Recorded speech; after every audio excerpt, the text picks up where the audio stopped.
매일 성경 묵상을 돕는 해설 가이드입니다. 안녕하세요. 묵상 코치입니다. 함께 읽고 나눌 말씀은 호세아 7장 1절에서 16절까지 말씀입니다. 하나님을 떠난 이스라엘은 안으로는 모반이 끊이지 않았고 밖으로는 국력이 쇠퇴해 갔습니다. 하지만 하나님이 아닌 우상을 찾아가 부르짖음으로 피할 수 없는 심판을 자초했습니다. 1절에서 2절은 드러나는 에브라임의 죄악입니다. 역설적이게도 여호와께서 이스라엘의 병을 고치기 위해 애쓰면 애쓰실수록 병이 더 악화될 뿐이었습니다. 여호와의 치유 행위가 전혀 반대되는 결과를 가져옵니다. 이스라엘의 재앙만 더 드러날 뿐이었습니다. 하나님이 다가가면 갈수록 더욱 등을 돌리고 멀리 도망갔습니다. 사회가 도덕과 강도로 들끓었습니다. 하나님은 이스라엘 집에서 벌어지는 가증한 일에 무력감과 절망감을 느끼십니다. 여호와께서 모든 악을 기억하심은 이스라엘이 심판에 넘겨졌음을 의미합니다. 그분이 재판장이 되셔서 언약의 의무를 이행하지 않고 불법을 저지른 이스라엘에게 엄중한 책임을 물으십니다. 이제 이스라엘은 여호와께서 자신의 모든 행위를 낱낱이 지켜보고 계셨음을 깨닫게 될 것입니다. 이스라엘의 범죄를 입증할 다른 증거는 필요가 없습니다. 이스라엘의 행실이 그 유죄를 선고합니다. 3절에서 7절은 음모로 밤을 지새우는 사마리아 왕국입니다. 예언자는 하덕에 빵을 굽는 가정을 활용해 사마리아 왕궁에서 거듭 발생한 정치적 혼란과 음모를 고발합니다. 왕궁의 나라와 백성을 염려하는 자는 하나도 없고 오직 악과 거짓과 간음만 가득합니다. 탐욕적 권력 투쟁에 사로잡힌 정치 지도자들은 음모와 배신을 일삼으며 나라를 무정부 상태의 혼란에 빠뜨립니다. 요한은 이스라엘을 멸망으로 이끄는 사마리아 제약에 차라리 절망감을 느끼며 탄식합니다. 거사 과정을 따라 대략 요약하면 3절에서 4절은 거사 준비와 계획에, 5절은 거사 전날 밤에, 6절에서 7절은 계획을 행동에 옮기는 거사 날에 해당합니다. 본문의 역사적 배경은 비교적 불분명합니다. 두 왕국은 주전 747년 여로보암 2세가 죽은 이후에 마지막 왕 호세아가 왕위에 오르기 전까지 대략 16년 사이에 5명이 왕위에 오르는데 그 가운데 4명이 암살당하는 극심한 정적 혼란을 경험합니다.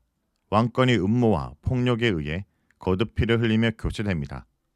본문은 어떤 특정 사건을 반영하기보다는 사마리아의 반복적 정변을 요약적으로 고발하는 것 같습니다. 불을 지펴 뜨겁게 달궈진 하덕이 빵을 태워버리는 것처럼 음모자들의 욕망과 불꽃이 파괴의 불이 되어 재판장들을 집어삼킵니다. 재판장들은 왕을 도와 통치하는 고위 관료들을 가리킵니다. 개역개정은 7절 하반절 두 동사를 부정확하게 번역했습니다. 엎드러지게 하며 라는 것은 자동사 엎드러지며와 부르짖는 라는 것은 부르는 으로 옮길 수 있습니다. 하여 그들의 왕이 모두 죽었지만 그들 중 어느 누구도 나를 부르지 않는다 라고 말할 수 있습니다. 거듭된 전변으로 기존의 왕과 그 측근들이 제거되고 새로운 왕과 지배 집단이 등장하지만 아무도 여호와의 의지가 어디에 있는지를 묻지 않는 것입니다. 8절에서 10절은 정체성을 상실한 에브라임입니다. 에브라임이 자신의 정체성을 상실하고 민족들 가운데 혼합됩니다. 곡식가루에 기름을 넣어 만든 과자나 전병에서 다시 가루와 기름을 분리해낼 수 없는 것처럼 에브라임은 민족들과 완전히 뒤섞여 차이가 없어집니다. 여호와와 백성의 성격과 지혜를 포기하고 주변 나라들처럼 됩니다. 정치적 생존을 위해 여호와의 보호와 인도를 거절하고 민족들과 연합하는 길을 선택하지만 에브라임이 기다리는 것은 뒤집히지 않는 전병의 운명입니다. 본문의 전병은 뜨겁게 달궈진 돌 위에 구운 빵을 가리킵니다. 제때 뒤집지 않으면 금방 타버렸습니다. 윗면을 잘 익는 것처럼 보이지만 그 밑면은 까맣게 타서 버리는 경우가 많았습니다. 에브라임은 뒤집지 않아 아래가 타서 술먹게 된 전병입니다. 에브라임은 치명적 위험에 빠져들면서도 이를 깨닫지 못합니다. 뒤집기를 곧 멸망에서 구할 수 있는 유일한 분인 여호와께 돌아오길 거절합니다. 불에 탄 전병이 내버려지는 것처럼 여호와를 버린 에브라임도 버려집니다. 이방인들이 그의 힘을 먹어 치우는데도 에브라임은 깨닫지 못합니다. 이방인들을 번역한 자림은 외국인뿐 아니라 여호와와 이스라엘 사이의 실존적 관계를 위태롭게 하는 모든 이질적 요소를 포함한 개념입니다. 민족들과 뒤섞여 살기를 선택한 에브라임은 이방의 요소들이 재임을 먹어치워도 이를 인식하지 못합니다. 벌써 흰머리가 자라기 시작했는데도 이를 깨닫지 못합니다. 민족들이 다 집어삼켜 그 힘이 거의 고갈됐는데도 자신의 능력으로 위기를 극복할 수 있다 자신합니다. 교만에 사로잡혔기에 여호와께로 돌아가지도 그분을 찾지도 않습니다.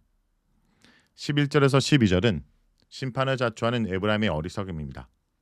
에브라임이 어떻게 해서 뒤집지 않는 전병이 되었는지를 보여줍니다.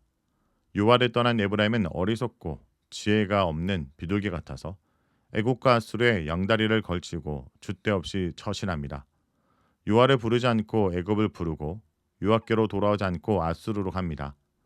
에브라임은 자신의 운명을 신뢰할 수 없는 기회주의적 외교 정책에 내맡깁니다.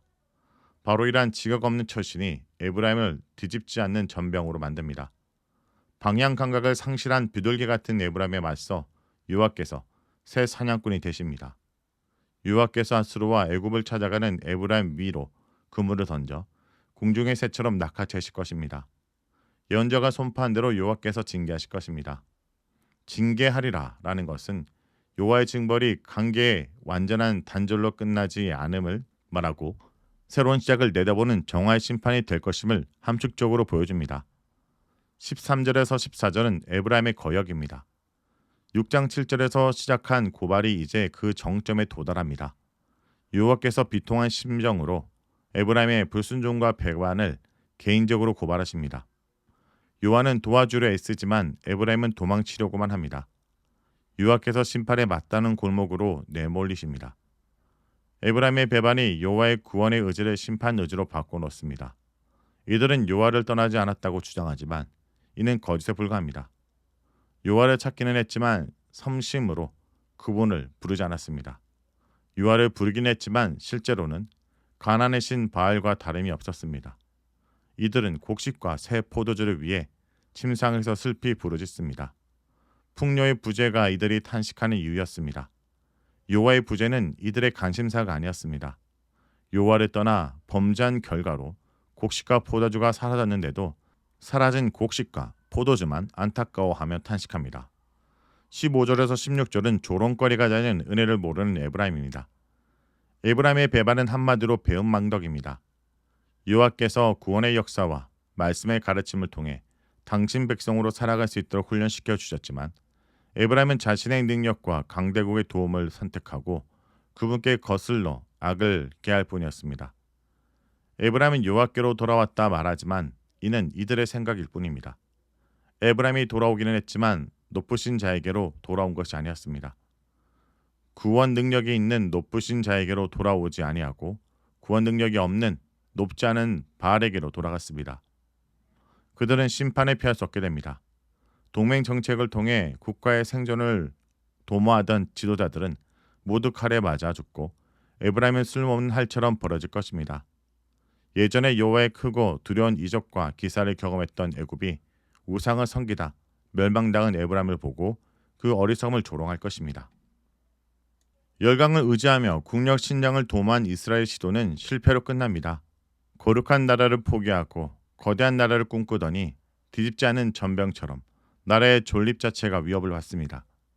그들은 하나님을 떠나도 선민이라는 지임하는 영향을 받지 않으려 여겼을 것입니다. 동맹이 가져다준 비극적 결과도 혹독한 대가도 알지 못했습니다. 우리도 이제 저울질하는 삶을 그만두고 모든 것을 잃고서야 하나님께 돌아가는 어리석은 선택을 되풀이해서는 안 될 것입니다. 말씀을 놓고 기도하겠습니다. 주님, 우리 삶의 문제를 다른 것을 통해 해결하라는 어리석은 자가 되지 않게 해 주옵소서. 돌아오라는 주의 음성을 외면하지 않고 구원하시는 주의 손길을 거절하지 않게 해 주옵소서. 예수님의 이름으로 기도합니다. 아멘.